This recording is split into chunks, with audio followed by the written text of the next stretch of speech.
Aneh ini. Ya. Dia kan melakukan itu, Pak, ketika dia masih menjabat sebagai pimpinan KPK. Iya, berikutnya kepada Bapak Beni Keharman. Ini pertanyaan Bapak cukup banyak ya, dan memang Pak Beni dari dulu begitu terus, tidak berubah terhadap kami. Kritiknya bagus, Pak. Terima kasih kritik Bapak.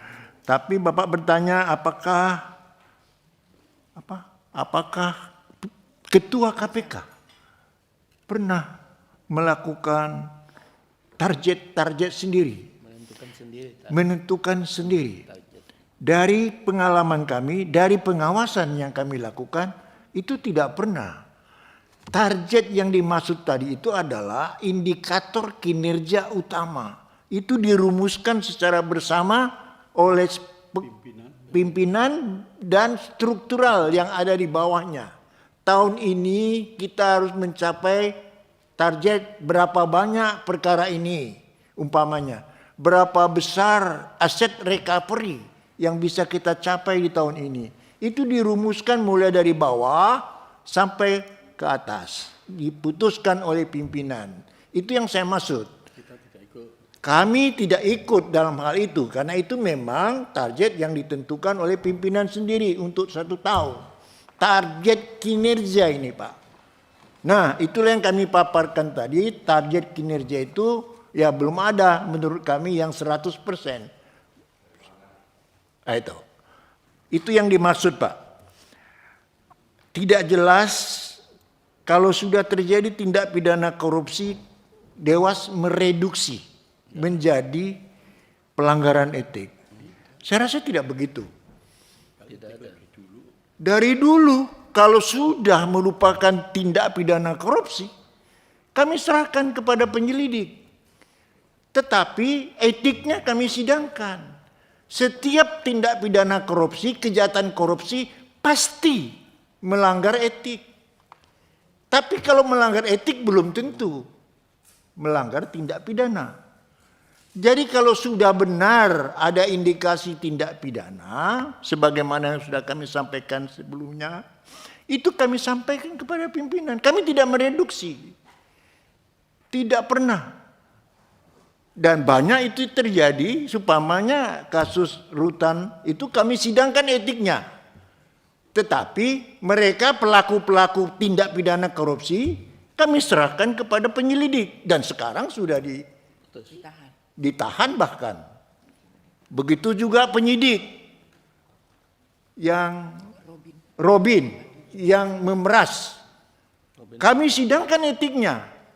Selesai kami sidangkan etiknya, kami serahkan kepada penyelidik. Bahkan sudah ditahan. Bahkan sudah diputus. Begitu juga kasus. Boleh interupsi sedikit, Pak Ketua. Ya, kenapa Beni? Pak Tumpak, kalau yang salah satu pimpinan KPK itu dulu? LPS. Kasus LPS. Ada nggak? LPS. Salah satu pimpinan KPK. Kasus Bu Lili. Kasus? Disebut aja namanya, Pak. Saya nggak tahu, kami sudah lama nggak ketemu. Kasus Firly maksudnya? Bukan LPS, Lili. Oh, kasus Bu Lili. Saya nggak tahu mau siapa. Pokoknya ada pimpinan yang sudah kami mau putus, dia mengundurkan diri. Sehingga persidangannya terpaksa harus dihentikan. Karena yang bersangkutan bukan insan KPK lagi. Dan sudah terima kepresnya kami. Saya aneh. Dia kan melakukan itu, Pak, ketika dia masih menjabat sebagai pimpinan KPK. Iya. Tindakan yang dia lakukan itu kan yang harus dinilai secara etik. Iya, itu kami sampaikan kepada pimpinan KPK.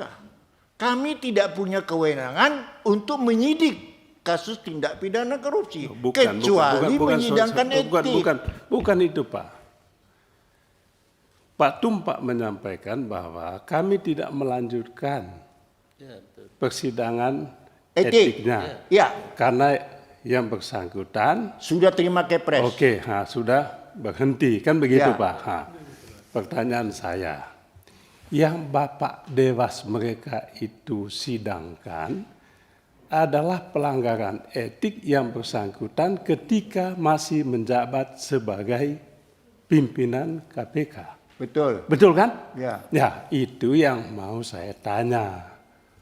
Mestinya kan apakah dia berhenti setelah itu atau tidak, Bapak Dewas harus tetap menyidangkan ini, penting. Supaya tahu, publik tahu bahwa ini orang melakukan pelanggaran kode etik. Sebab jangan-jangan dia sengaja mundur Pak Ketua, iya kan?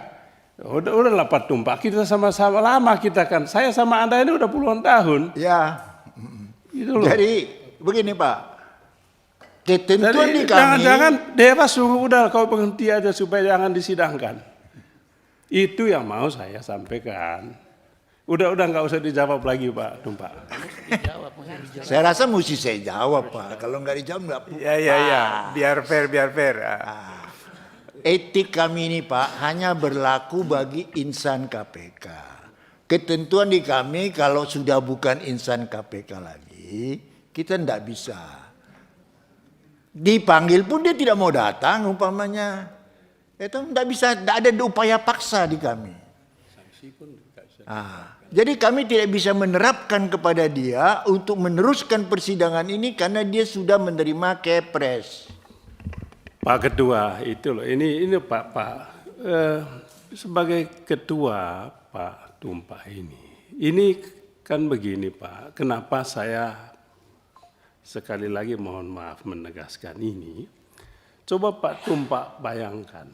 Ya, bayangkan setiap orang di KPK pimpinan nanti melakukan pelanggaran kode etik, Ya, supaya lepas dari tuntutan kode etik dia minta berhenti.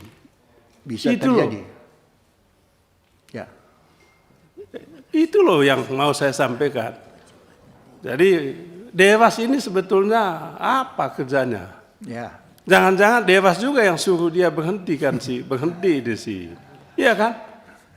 Baik. Ya, makanya saya bilang daripada kita debat ini udah lanjutkan aja sudah Pak. Baik Pak, terima kasih Pak. Itu memang kemungkinan bisa terjadi. Ya, tapi Pak Beni tidak ada kami suruh dia supaya mundur Pak. Tidak ada itu. Ya, mungkin yang lain menyuruh mundur saya nggak tahu. Kalau kami tidak. Memang benar yang Bapak bilang itu. Terima kasih. Memang bisa terjadi seperti itu.